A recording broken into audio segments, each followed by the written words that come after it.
Kisah Luqmanul Hakim begitu terkenal, terutama nasihatnya kepada sang anak yang bernama Taran. Salah satu kisahnya yang paling terkenal adalah ketika Luqman dan anaknya pergi menuju suatu pasar dengan seekor keledai. Kisah hikmah ini memberikan pelajaran penting bagaimana hidup sebagai makhluk individu sekaligus makhluk sosial di saat yang bersamaan. Pada suatu hari, Luqman berkata, "Wahai putraku, berusahalah melakukan hal-hal yang mendatangkan kebaikan bagi agama dan duniamu. Terus berusahalah, hingga kau mencapai puncak kebaikan. Jangan pedulikan apapun kata orang.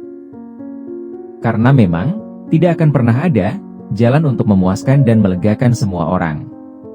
Tidak akan ada juga cara untuk menyatukan hati dan pikiran mereka.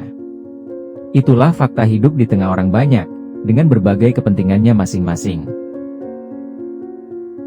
Apapun yang kita lakukan, menurut sebagian orang, tidak ada yang benar. Mari kita buktikan," kata Luqman, sambil menarik tali kekang keledainya.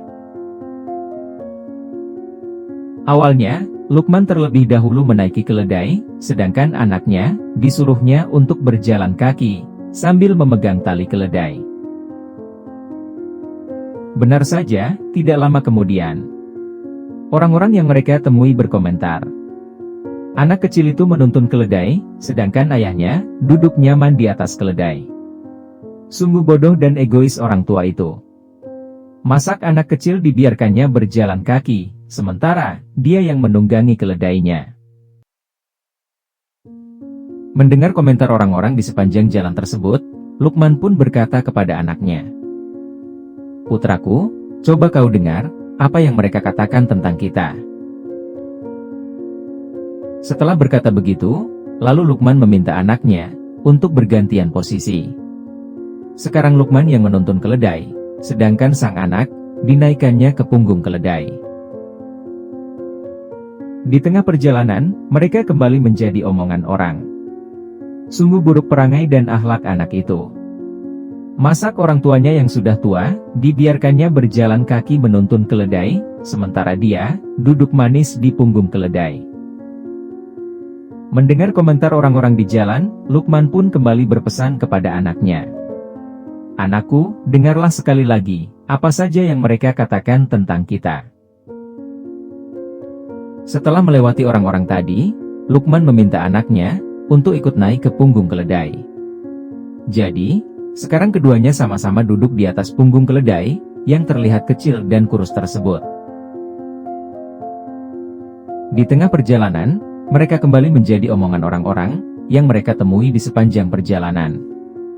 Betapa dungu dan egois ayah dan anak itu. Kasihan sekali, keledai tunggangan mereka yang kecil dan kurus, mereka naiki berdua.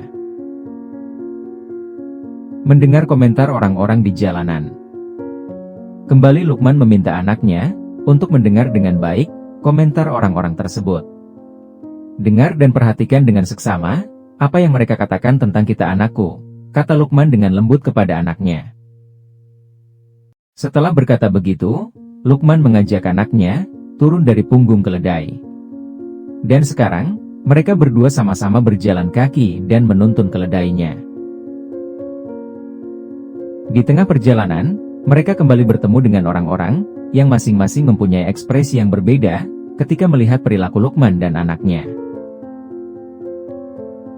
Mereka berkata, "Sungguh dungu ayah dan anak itu. Mereka sama-sama berjalan kaki menuntun keledai.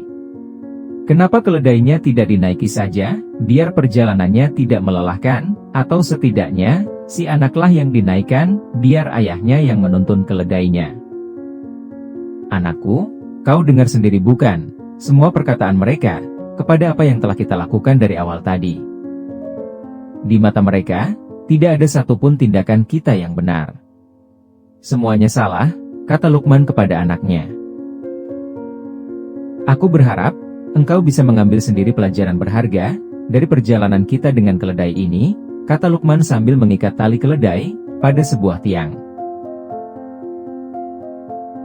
Dari kisah ini, dapat kita ambil pelajaran, sejak awal perjalanan Luqman bersama anaknya dengan seekor keledai, Tidak satu pun yang benar menurut omongan-omongan orang yang mereka jumpai di sepanjang jalan tadi, walaupun mereka sudah bertukar-tukar posisi. Anaknya naik salah, ayahnya naik salah, mereka naiki berdua salah, tidak dinaiki keledainya, tetap juga salah. Jadi, tidak ada yang benar, kalau kita dengarkan omongan orang. Jika saat ini kita berada di posisi seperti ini, apapun yang kita lakukan selalu dianggap salah. Maka mulai saat ini, kita harus punya prinsip dan pendirian yang kuat dan harus tegas. Lakukan saja, apa yang bermanfaat bagimu dan agamamu. Jangan terlalu ambil pusing, dengan perkataan orang lain. Lakukan, atau kerjakanlah yang kita bisa, asal, tidak bertentangan dengan ketentuan agama. Kalau kita masukkan ke hati, apa yang jadi omongan orang yang belum tentu benar, kita tidak akan bisa berbuat apa-apa.